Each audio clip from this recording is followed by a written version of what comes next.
On this episode of Narcissist Apocalypse Q&A, we talk about the common signs of isolation and how isolation is used to abuse you.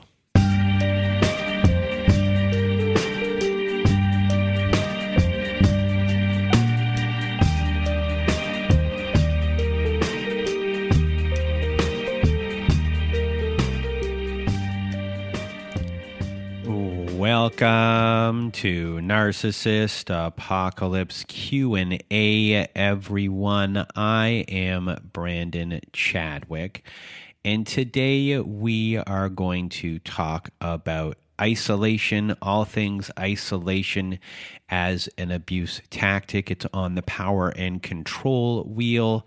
But before we get to this episode, if you want to be a guest on our Survivor Story episodes, please do go to our website at narcissistapocalypse.com. Top of the page, there is a button that says guest form. When you click on that button, it takes you to our guest form page.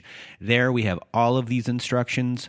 So please do read all of the instructions and either send us an email to narcissistapocalypse@gmail.com or fill out our guest form and press the submit button. And please do send it in the format that we ask for. And we can never have enough people submitting stories, so please do so. And today we are going to talk about isolation. And we like to do drill downs on subjects. We're going to try to get to all of them eventually. It takes a little bit of time to put together these episodes. So when it comes to isolation, in the terms of domestic abuse, isolation means that the victim is actively being separated physically, socially, and emotionally from the people in their life by the means of persuasion, aka manipulation, threat, or physical violence. Isolation is a significant factor in domestic abuse because it limits our interactions with family, friends, co-workers, and these are necessary interactions for our emotional and psychological well-being, but also for our safety. Domestic abuse is rooted in control, and the more alone a victim is, the more control an abuser has. And isolation really cements the absolute control that the abuser has, because it creates this blind spot, let's say, for victims regarding what options they have to seek help and leave, because isolation gives a lot of power to the abuser by making them the only source of human interaction. So I want to talk now about isolation in abusive relationships and the really big points about isolation and the role it actually plays in abuse. And the first thing about isolation is that it creates dependency. And dependency is a really big thing. And when it comes to abusive relationships, since they are all about control, the abuser wants to be able to erode your identity and take away your independence. So the abusive person will work to isolate you from others to gain a greater sense of control. And this control doesn't have to be isolation in the physical isolation. It doesn't always have to be that way. It can be creating emotional distance or a lack of trust so that these relationships that you have lose their depth and can become really superficial. And it's a form of isolation where you are losing your connections, where you feel like you might have been able to open up or confide into other people. But because isolation is about creating dependency on your abuser, and your abuser wants you to be very dependent on them in all ways, it creates a form of they're creating a form of isolation so that you can depend on them, and not just monetarily or for doing things around the home, but a lot of it has to do with your worth being put into their hands. So they want the dependency of your worth in their hands. And they also want to be able to sow the seeds of doubt and have your ear to move you away from other people, that they are the be-all and end-all of the world. So they're creating this isolation so you depend on them and slowly move away from other people. And they have a bunch of different tactics, and eventually we'll be getting into a lot of these tactics. So they're creating isolation. The abuser is creating a dynamic where you become dependent on your relationship with them as you experience a much bigger distance between all of your other relationships. And therefore, it's a way easier for the abuser to exert control in all avenues once that happens, because they've cut off, for the most part, where you'd go, and they make them the center of your world. So another big point about isolation and the role it plays in abuse is isolation through manipulation. And when it comes to manipulation, one of the interesting things in this aspect of things is that you, as the victim of this manipulation, has to believe that the abuser is telling the truth, and that the person who is controlling you is the one who is actually telling you the truth. And we talk about this on the show a lot when it is in the idealization, love bombing, trust building stage, or maybe there's a grooming aspect as well, is that a trust in this time is being built.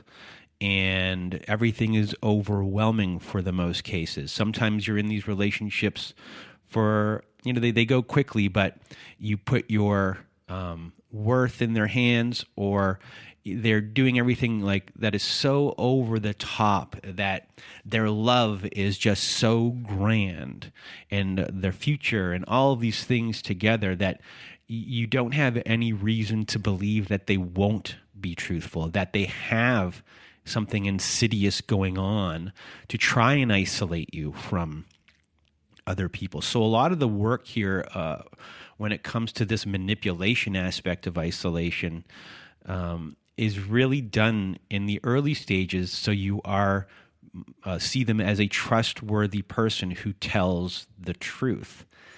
And when it comes to this type of manipulation, obviously this isn't done with force or anything like physical or anything like that. With this type of manipulation, it is a little bit more subtle. Guilt might be brought in here. A little bit of pressure tactics might be brought in as well. You might start hearing things like, you're selfish for spending time with your friends, and I love you. Why would you want to spend time with your friends? And they've already shown you that they love you, and I quote unquote use the air quotes of love right there.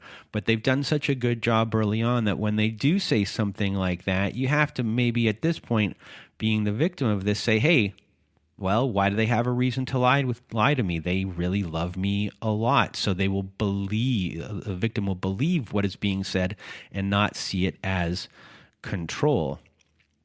And that might also instill, when they say something like that, that might have guilt might start running through you, and you start thinking these things and be like, yeah, do you know what? My partner does love me. I'm going to go and hang out with him instead of my friends. Or in these situations, they may use the us against them mentality, us against the world. And with that, what they're doing is that they're creating a sense that no one understands you like they do. And they might be instilling that others might not see the love that you two have together. We have a love no one else can understand, to make you feel special and dependent on them in that way. But at the same time, kind of giving you this negative view of how the outside world is looking at you, and that the outside world and your friends and family can't be trusted. Sometimes they might guilt you into thinking that you're not committed into this type of relationship because you're hanging out with others too much. So they might really go after your commitment. And that's a challenge for a lot of people. It puts guilt on you, but at the same time, it's these little subtle things. Why would you not take that as the truth?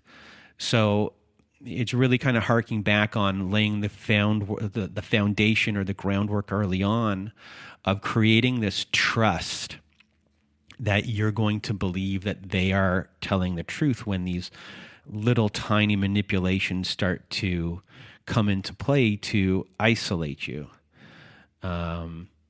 Things that you might hear is that your friends and family don't accept them, or they might have been unfriendly toward them at some point. They might kind of pressure you on, like, where's your loyalty, things along those lines.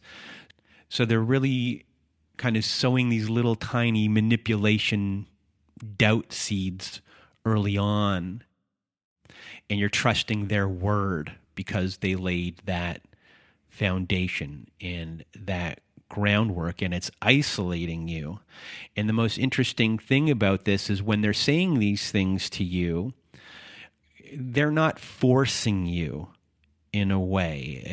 It's a manipulation.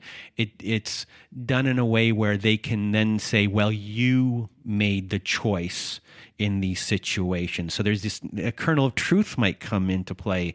So if you're being isolated or distanced and you bring that up, hey, I feel like I might be distancing myself, they might say, well, you made that choice. But the reality is you've been coerced into making that choice, and you've been manipulated into making that choice.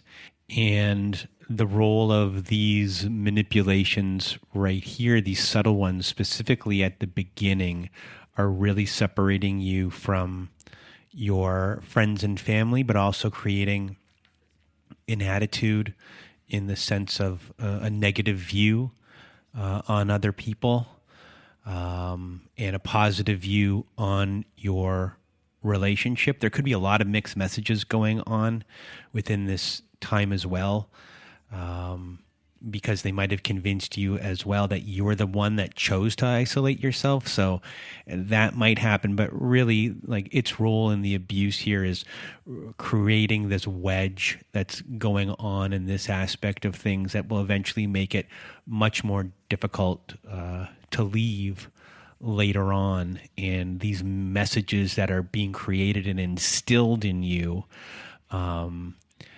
really separate you from other people.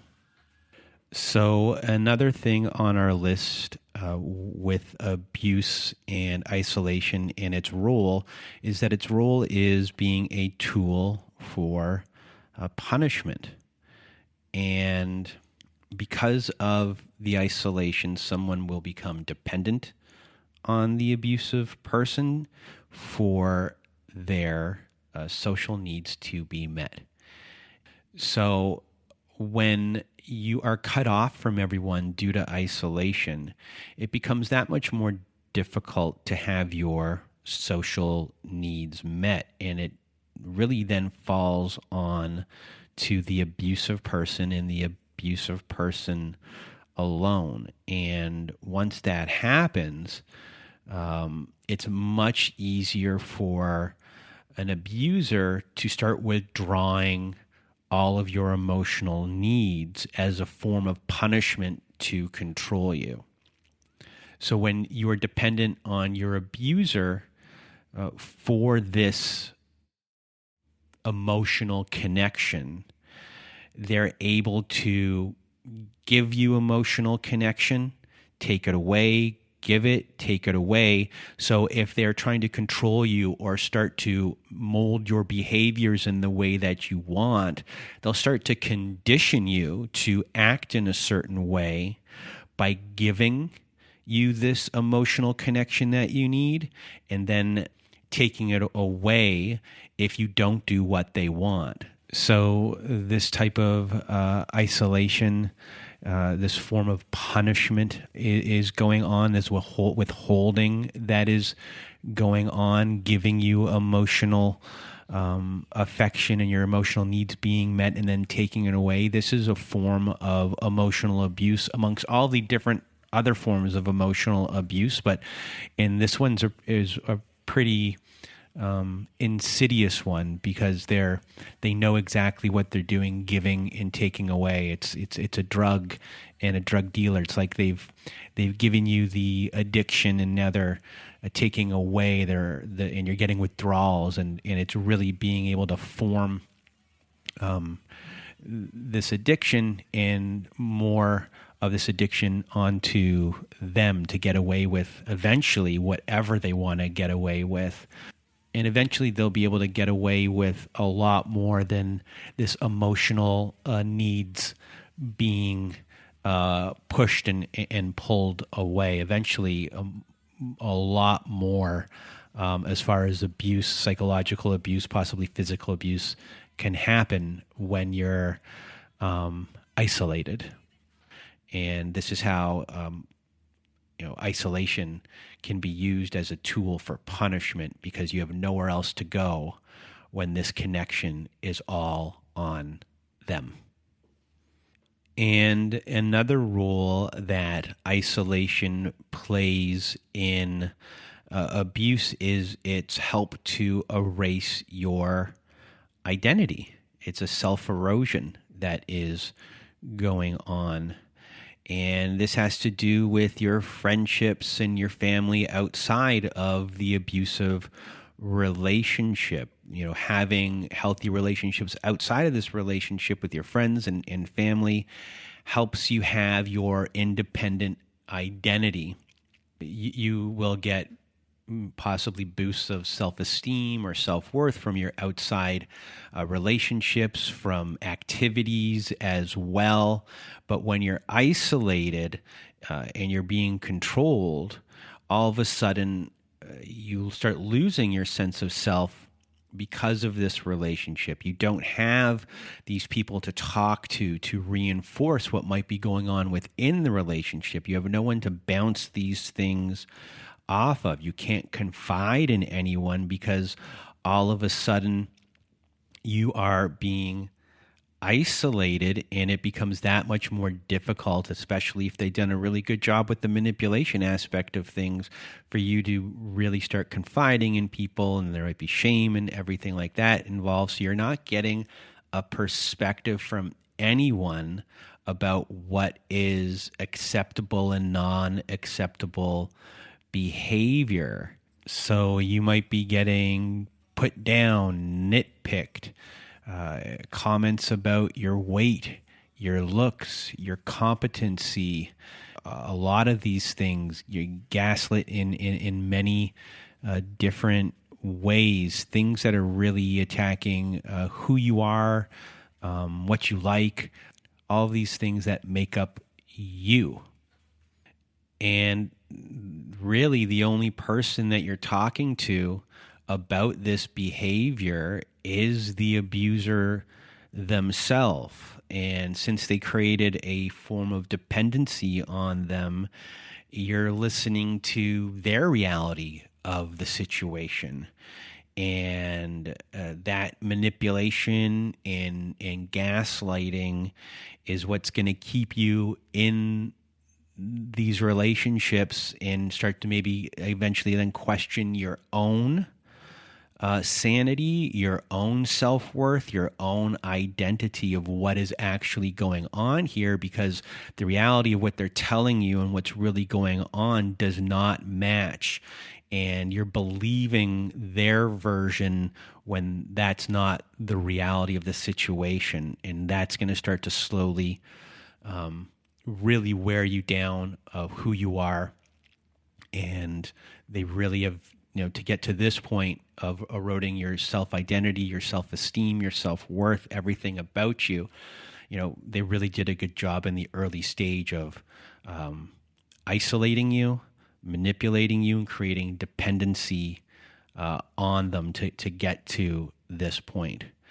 And another point with isolation is, we've mentioned it a bunch of times already, is isolation creates a lack of support. So even when you know what is going on, abuse is happening, you can see it. You're so far removed from any support at this point. You don't know how to reach out. You don't think you can. Again, shame might really become a big thing. Embarrassment that you might be in this situation where there is no shame or embarrassment. This can happen to anyone. And it's a really hard thing is to leave, especially when you feel like you have no support whatsoever. You have nowhere to go, and you don't think you can ask anyone where to go. And this is where shelters and those things really come into play, especially if they've gotten to the point of isolation where you don't think anyone else is going to understand what you've been through.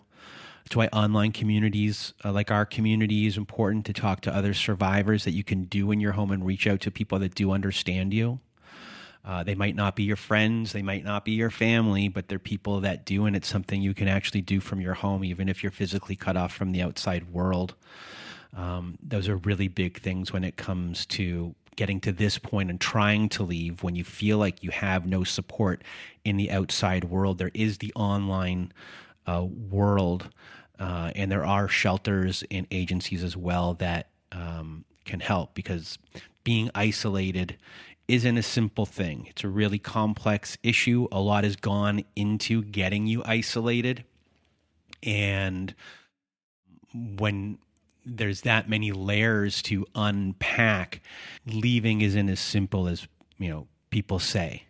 And even when you get to that point of trying to leave, it's still hard to make that final step, because there's also, besides the dependency, of financial aspects as well that are going on here, and just really getting out of the twilight zone that you've been living in to get back into the reality of the real world and not the abuser's world, to see exactly what has transpired when you're that far deep in this hole. So if you are listening and you are in one of these holes, do reach out to different online communities if possible, and as well shelters and agencies to help you get an advocate and get another third party if possible, if you've gotten this far in your isolation and don't feel comfortable reaching out to friends or family for a myriad of different reasons.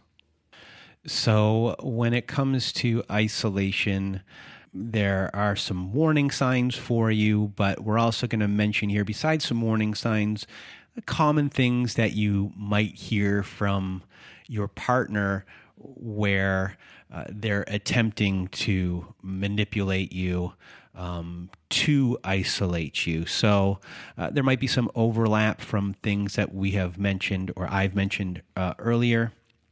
So bear with me on that. But starting off here, one of the big warning signs is that your partner insists on as much one-on-one time as possible.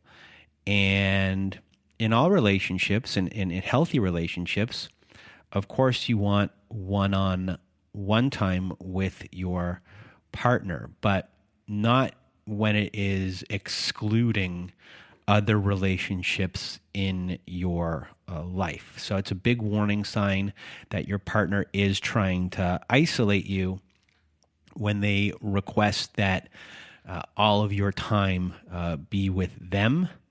And it may feel like that's romantic and that they love you so much. But what's really going on is that increasing amount of time spent with them is actual control, and they're getting that control by isolating you.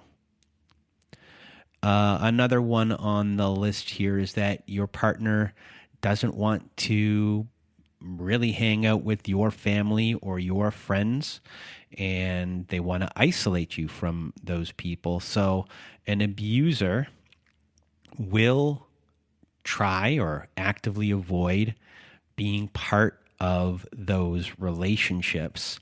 And they just might simply say that they don't want to spend time with your friends or family, or to avoid spending time with your friends and family, they might be rude during an interaction with them, so that then your friends and family don't want to spend time with that person. And a lot of times when this happens, it just reinforces the manipulation that's going on with the abuser about that like an us versus them, your family that might not like me, etc. There's a lot of different ways that they can play with this stuff. Blame shift in a lot of these occasions and really put the stuff on your family and that they don't understand us. A lot of that stuff that we mentioned earlier comes into play here, but them really not wanting to interact with your friends and family is a big red flag when it comes to being isolated. So another thing on our list here is a red flag is that they invent reasons why you should not see your friends and family. And this one could be really subtle. So it might be that you have a plan with your friend or a family member, and they actually don't want you to go. So what they do is they might come up with like a really grand dinner that goes beyond, or a special dinner than you hanging out with your friends or family. They've made this plan once they find out what else is kind of going on. And then you might cancel those plans with your friends or family and go to this dinner. And it's a thing that one time, sure, two times, sure. But if this starts to become a pattern that you see that you have plans with other people and then they start making these other plans, it could be, hey, I invited my own mother to come over for dinner. You should have to cancel your plans because my mom is coming to dinner. If these things really start happening over a long period of time and really become a pattern of behavior, then you're being isolated from your friends and family, and really take this as a sign, a big warning sign that isolation is occurring, even though it doesn't seem like it is, because it might seem like love. It might seem like if you're doing things with their family or something like that, instead their mom or their dad's coming to dinner, it might seem like it's a family thing, but still you're being isolated from your family and you're seeing, or your friends, and you're seeing them less and less and less and less, and they're the ones doing it. And another form of isolation, things that we've mentioned before, just really a heavy dose of jealousy, guilt, a lot of different types of emotional manipulations. So if they're making you feeling guilty for spending time with other people and friends or family, where that is a perfectly normal thing to do, it's a sign of isolation, especially if this continues to go on. If they're jealous of your friends or of your family, and they're using that as a way to control who you're hanging out with, again, this is a form of isolation and a warning sign, a red flag. But again, as we stated in earlier episodes, red flags aren't red flags until they become a pattern. So when you're going through this process of dating someone, if you start to notice that guilt and jealousy become a big way for them to really isolate you from people, isolation is occurring. And again, we've heard this before as far as a big red flag goes, is them constantly checking in on you. So a form of control. It might be done in the form of love. But a lot of the time they're doing these constant check-ins. Checking in is a form of surveillance, and it's a way of isolating you. So you actually might be hanging out with people, but all of a sudden you're not present with who you are with. you're constantly in a conversation with them, this might become really annoying in a certain way. They're just doing these check-ins. It might get annoying to the point where you don't want to go out anymore, and all of a sudden you are being socially isolated. Again, this is a form of control, but it's a way to isolate you. So you might not go out anymore because you just don't want to do these check-ins anymore. And your friends might really be getting annoyed with you, that you're always on your phone and you're doing these check-ins and not being there, which again can cause an issue between you and your friends of not being present, not being there while you're out with them, while you're in their presence, which then might cause some friction and possibly an argument, which then goes all the way back to you don't understand a relationship and all the things that have been implanted in your head as far as our relationship is different, our relationship is special. People don't understand this type of love that we have. And that is it for our red flags as far as isolation goes and common things for you to look out for. So there are also some common phrases or things that an abuser might say to isolate you, and we're just going to run down a few right here. A big one, as mentioned earlier, is it's us versus the world. We are a team. No one gets us. That's a way to isolate you. They make you feel that your love is special, that no one can love you that much, and that separates you from everyone. Another thing they might do is to kind of create tension between you and your friends or family, or they might see that there might be a little of that going around. They might say, well, if they stopped barging in our lives, our life would be more amazing than it already is. And they might they'll do things to just really stick a further wedge in between you. And they might say that your friends and family are getting in the way of your love. They might be saying they're all against us. If we moved away, it would just be us. We would be much happier. We wouldn't have this interference. They're just not happy, or they're against us because we're so happy. Look at how unhappy they are. They see us being this happy. They're just jealous of us and our love. They might start being critical of everyone and start to point out other people's flaws, and that those people might not have your best interest, and that they themselves have your best interest. This is a way that they can also put a wedge in between you and other people too.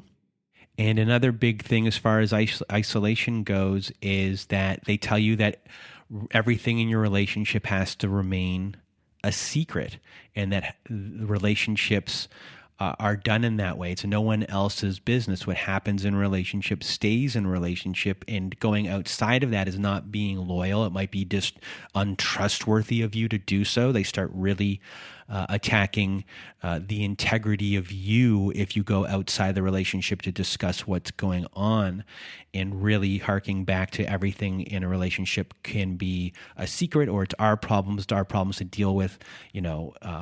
That really provides this layer of you not talking to other people, and really challenges you as a human being as far as your loyalty and your integrity goes, as far as considering your relationship possibly gossip or making you feel guilt or shame about talking about it with other people.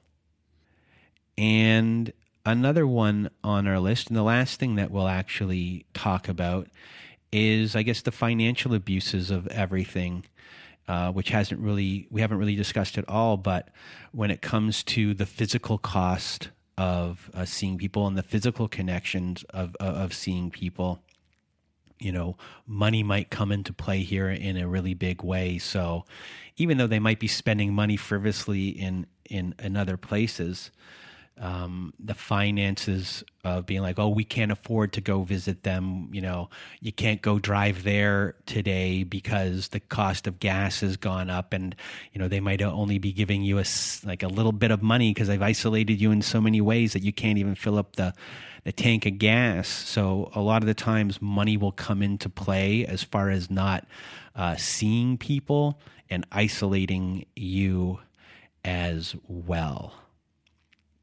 So that is our episode on isolation. And if you are feeling like you're currently being isolated and having a lot of trouble getting out, and you're really, really, really deep in your abusive relationship, and you're having trouble reaching out to your friends and your family because you just feel like you have nowhere to go and people won't understand you, we have an online community of great people. We have Zoom meetings. You don't have to come to the meetings. You can just talk on our boards. We have chats with people. You can get a hold of a domestic violence agency. There are shelters. You can get an advocate. And if you can go to domesticshelters.org, it has all of the phone numbers and websites for all of these organizations wherever you are. If you're really in this spot right now, if you're recognizing that this is what is going on with you, and you heard a lot of what is going on in your life in this episode, it's okay that you don't reach out. You're going to go through your own process, but just know that we're here for you. Our community here is for you. And there are communities within your community, the local shelters and agencies as well, that are there to help you. So if you're going through that, we're sending our big hugs. You're strong for where you are. You're resilient. And unfortunately, this is what is going on, and we're all here for you. The whole community, everyone listening today is here for you, and we're sending our hugs your way. And for the survivors out there who are out and want to give hope and validate the experiences of everyone listening, if you want to be a guest on our Survivor Story episodes, please do go to narcissistapocalypse.com. Top of the page, there's a button that says guest form. When you click on that button, it takes you to our guest form page. Please do read all the instructions and send us an email at narcissistapocalypse@gmail.com, or fill out our guest form and press the submit button and send us your story in the format that we ask for. And again, we have our own support group on our website at narcissistapocalypse.com. Press the support group button. It's our very own safe social network. We have Zoom meetings 3 times a week, Wednesday nights, Thursday afternoons, Saturday nights. And we have our forum boards there. And we're going to be revamping everything in January of this year, where it's going to be a lot of different themed months and a lot of different events during the week. We're going to be starting up a book club starting in January as well. No matter where you are in your process, no matter where you are in your healing, if you're still in the relationship, if you're out of the relationships, it doesn't matter. We're going to create a nice environment where everyone can interact with each other, where the senior members will be taking the junior people under the wing a little and helping them out. And that even comes to divorce and custody. We have a lot of people in our groups that are going through that and have been through it and are really great support. So with that being said, that's it for this episode. Stay safe, everyone, and I hope you have a good night.